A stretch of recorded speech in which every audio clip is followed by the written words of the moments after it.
OJK sosialisasi tindak pidana sektor jasa keuangan. Kasus tindak pidana di sektor jasa keuangan hingga kini masih saja memakan korban.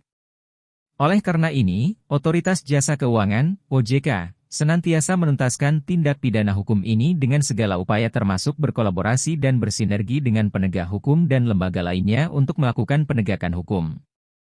Direktur Kebijakan dan Dukungan Penyidikan OJK Ibu Wiwit Puspasari mengatakan Otoritas Jasa Keuangan terus komitmen untuk semakin memperkuat pelaksanaan kewenangan penyidikan yang diamanatkan oleh undang-undang serta meningkatkan koordinasi dengan aparat penegak hukum.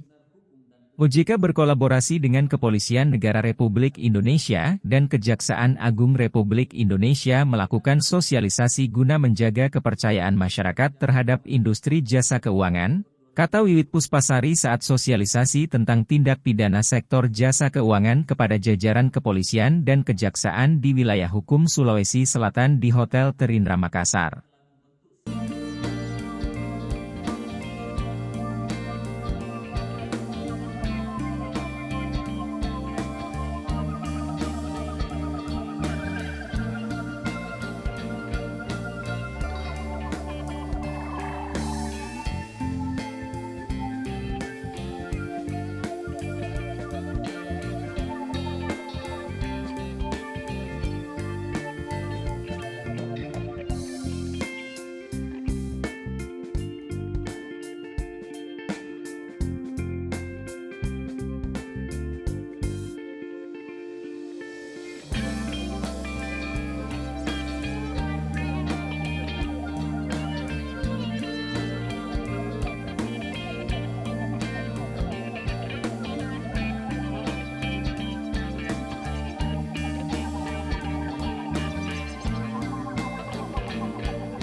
Download Tribun X sekarang, menghadirkan lokal menjadi Indonesia.